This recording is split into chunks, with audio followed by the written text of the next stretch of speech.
Hi guys, in front of me is Redmi Note 12 Pro, and let me show you how to change wallpaper on this device.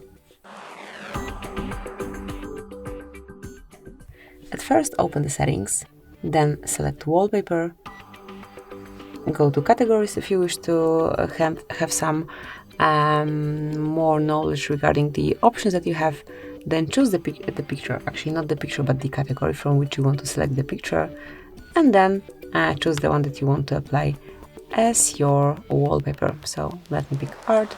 You can smoothly tap to preview. So this is your home screen, this is your lock screen. Tap on apply and then decide if it's for your lock screen only, just your home screen, or both of them. I will choose both. And as you can see, it is done. Thank you for watching. Please subscribe our channel and leave the thumbs up.